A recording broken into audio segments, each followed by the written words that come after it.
Welcome to another Trailfish, folks. I'm your host, Glen Pla, with my guest, Kris Greene, this episode. This is a river. We're way up a Tampa Bay river. We're not going to say which one, but we found a nice little ramp. And we've been on this river before, and we've caught fish, so I'm hoping that the same thing happens again. Right. But it's up to you. I'll catch fish though. I can't carry you. I can't carry you once again. Okay. We're on our way, Kris. This kind of reminds me a little bit of the Swanee River. I'm half expecting sturgeon to jump, and I hope that don't happen. What'd you see? Yeah, that's busting going on over there. I hope that's not jacks. I don't want to. It is. No jacks today. We're gonna head over to that point. We saw a little bit of busting over there. Don't look over there. Don't. Let's head over to the point and let's work the sides, because I'm sure that we can get fish along here. I like that. It's got that salt marsh look that I like. So, and we've already seen activity. I think we got it going today.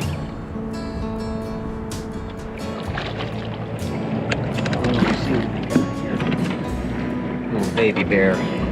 Look how dark he is. This shoreline, folks, looks just way too good not to have fish on it. And there's mullet all up in here. Yeah, look at that dark back. That's a river snook.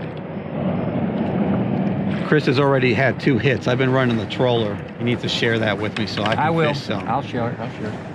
Look at that shoreline. He hit that right at the boat, not even 10 feet away. The depth that we're working along that shoreline is about 5 feet. That's classic salt marsh. That's Ozello looking right there, isn't it? Look, he's already fishing. I know what he's trying to do. He's trying to get ahead of me real quick. Get 2 up on you. We worked hard, the little fingers and cuts, hoping for something substantial to hook. Just a little.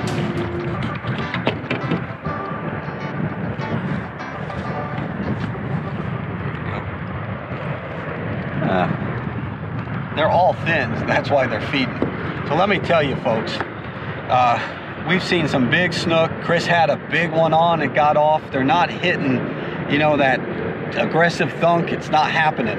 So we've just missed a few fish. But now we know that it's not just a population of smaller snook in here growing up in the bayous. This is not just a nursery. There's some big boys and big girls in here. Yeah, they're here. We just got to catch them. I missed a good one a while back ago. Why'd you do that?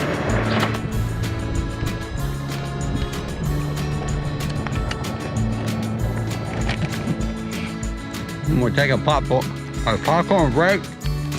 All right, folks, we're going down the river. The clouds cleared up. It's a nice, bright, sunny day. We're trying to reach another cove because we fished along the sides here of the main river and nothing, maybe one bump. You had one bump. That's it. And that's it. So I think all the fish are keyed into those coves, probably because of the bait really gathering in there. So last time we were on this river, it was a cove that pulled us out of being, you know, a really weak segment. So we're heading that way. It's just going to be a little bit of a ride. Probably be about 45 minutes to get there. That's a long time, folks. And I know you're going to be hungry, so go ahead and have some of that popcorn for yourself.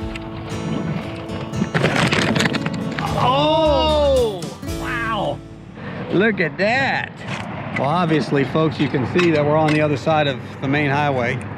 And, you know, we were talking bass the whole way.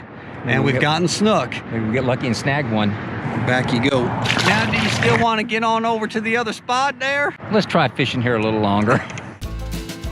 Kris put yet another bass in the boat. So I figured it was time for me to actually stick something, as I was now playing catch-up. I think this is another bass. Wow. And this is in our snook spot. Look at, there he is. Oh, this is a decent one. Don't fall in, Glen. I'm gonna get him closer before that gator comes over here.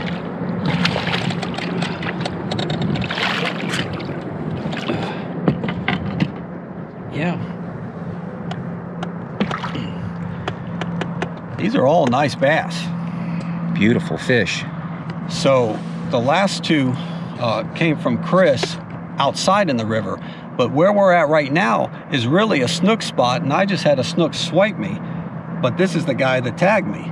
So snook and bass in the same spot. It's pretty amazing. Glenn, it's about time. This is what I'm using. I know Kris has been hitting it on the Mirrodine, but I've been staying on the soft plastic, just staying and staying. And finally, he took pity on me. This was stuck on a weed. And then when it came off, that's when he tagged it. Nice little bass. What do you got, Glenn? It's either a bass or a red. You can't tell. It's a red. Good deal. It's the biggest red ever, but it's a red. A couple spots on them. So bass, snook, and reds in the same bayou. Now, what do you think of that, folks? That's amazing. Hold him there, and he's bigger. Wow, I thought I had a bass on. Kind of, you know, fight like bass, except obviously reds don't really jump. And boy, that wind's pushing us in, isn't it? Yeah. Along this edge, it's so interesting. Now all we need is to catch a snook in here, and don't we have some kind of... Let's call it a 6-man slam. Oh, fish don't want to come in. Oh my God. Snagged him in the back. Well, there's our snook that we were talking about. That's a red, a bass, and a snook in the same cove. There's not as many snook in here. Still, you know, as it gets warmer and warmer, I think some of these are going to move out. But we've been getting small ones right now, and I think the small ones stay in forever. I spoke too soon about snooklets being the main fish in here, as Kris did it again and sized it up. Folks, we came into a back cove, and we've got the king here, the king. Nice snook. Look at that baby. I don't think he's quite ready yet. We were just saying that we thought, well, what are we going to catch back here? And we were between bass and snook. This guy don't want to give up. Got him. I got him. Got him. Mirrodine has hit on it today. I tell you, it's worth, folks, exploring every nook and cranny of a river, especially one that's tidally influenced, like the one we're at right now. I'm moving us out a little bit. But behind us, if you look, this whole edge right here in the back of a cove off the river. I tell you, you can't do better than that. Look at that boy. Oh boy. Kris, we're back on dry land. It was quite a voyage. The no-see-ems getting to you? They're eating me up. I ain't kidding. We had no trouble out there, and now we get here to the boat ramp. The sun's going down. Stop scratching yourself.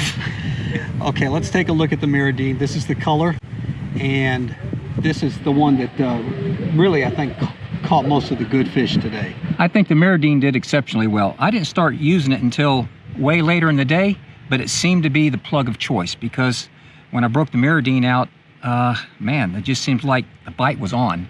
Either the tide changed or something, but the Mirrodine certainly worked.